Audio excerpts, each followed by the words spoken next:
যতই ঘনিয়ে আসছে নির্বাচনের দিন ততই উত্তপ্ত হচ্ছে ভোটের মাঠ। ৪৫ দিনে ৫৫টি সংঘর্ষে প্রাণহানি ১১ জনের। রাজনৈতিক বিশ্লেষকরা বলছেন, আইন শৃঙ্খলা বাহিনীর শিথিল আচরণের সুযোগে এমন ঘটনা ঘটছে। সরকার কঠোর না হলে নির্বাচনের আগে পরিস্থিতি আরও খারাপ হতে পারে বলে শঙ্কা তাদের। সাধারণ ভোটাররা বলছেন, তারা চান শান্তিপূর্ণ পরিবেশ। শাহ আলী জয়ের রিপোর্ট।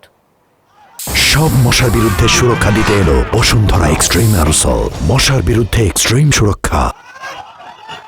বাকযুদ্ধের পাশাপাশি সম্প্রতি ভোটের ময়দানে বাড়ছে সংঘাত, সহিংসতার ঘটনা। প্রায় প্রতিদিনই নির্বাচনী প্রচারণায় হামলা আর পাল্টা হামলার খবর আসছে দেশের বিভিন্ন প্রান্ত থেকে। আহত নিহত হচ্ছেন কেউ না কেউ। এই দৃশ্য শেরপুরের ঝিনাইগাতি উপজেলার। ২৮ জানুয়ারি নির্বাচনী ইশতেহার পাঠ অনুষ্ঠানে জামাত এবং বিএনপির প্রার্থীর সমর্থকদের সংঘর্ষে সেখানে নিহত হন একজন, আহত হন কমপক্ষে ৩০ জন। গত শুক্রবার নোয়াখালীর হাতিয়ায় এনসিপি ও বিএনপি সমর্থকদের সংঘর্ষে মারাত্মক আহত হয়েছেন ১০ জন। ২২ জানুয়ারি আনুষ্ঠানিক নির্বাচনী প্রচারণা শুরুর পর দেশের অন্তত ৮টি জেলায় ছোট বড় ১০টির মতো সংঘাতের খবর পাওয়া গেছে।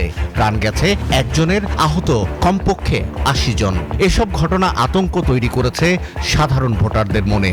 নির্বাচনের আগে যে এই ধরনের আতঙ্ক বিরাজ করতেছে, এখন সাধারণ মানুষ, আমি আমার দাদিকে, আমার মাকে আমি কি ভোট দিতে যাইতে দিব? আমরা ভোটার হিসাবে আমরা যেন ভয় না পাই ভোট কেন্দ্রে যাইতে।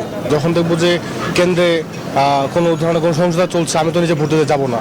নির্বাচনী প্রচার শুরু হওয়ার আগে হিসেব করা হলে গত ৪ মাসে রাজনৈতিক সহিংসতায় প্রাণ গেছে ১৩ জনের, আর আহত হয়েছেন প্রায় ১,০০০ মানুষ। আর গত ১ বছরে এই হিসেবটা আঁতকে ওঠার মতো। রাজনৈতিক সহিংসতায় গত ১৩ মাসে সারা দেশে নিহত হয়েছেন কমপক্ষে ১৪৬ জন।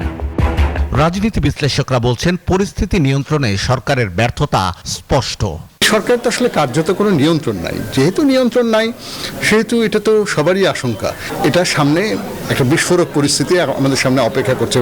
যত নির্বাচন আগাবে, হ্যাঁ, এরকম ঘটনা আরও বাড়ার সম্ভাবনাই আছে। গভর্নমেন্টের এটা রেসপন্সিবিলিটি ছিল একটা ক্লিয়ার সিগন্যাল দেওয়া যে এই ধরনের কোনো কিছু তারা সহ্য করবেন না। স্বরাষ্ট্র উপদেষ্টার কোনো কথাই তো কারোর মধ্যে আমার ধারণা এই সংক্রান্ত কোনো ভরসা আসে না যে এই জিনিসটাকে ঠিক করা যায়। আগামী জাতীয় নির্বাচন হবে ইতিহাসের শ্রেষ্ঠ। সরকার প্রধানের এমন ঘোষণা কতখানি বাস্তবায়ন করা যাবে তা নিয়েও সন্দেহের কথা জানাচ্ছেন কেউ কেউ। সুপার ইলেকশন আমরা কেন আশা করব? এবং এই আশা করাটা হচ্ছে, এই আশাটা যে দেওয়া হয়েছে, I don't necessarily agree with that. কারণ আপনি নর্মাল একটা ইলেকশন করেন, আপনাকে সুপার ইলেকশন করতে হবে না। জানা গেছে, আইন শৃঙ্খলা রক্ষা বাহিনীর প্রায় ৯ লাখ সদস্য এবার নির্বাচনী নিরাপত্তা নিশ্চিত করতে দায়িত্ব পালন করবেন। ভোটের ৪ দিন আগে থেকে বিশাল এই বাহিনী মাঠে নামবে।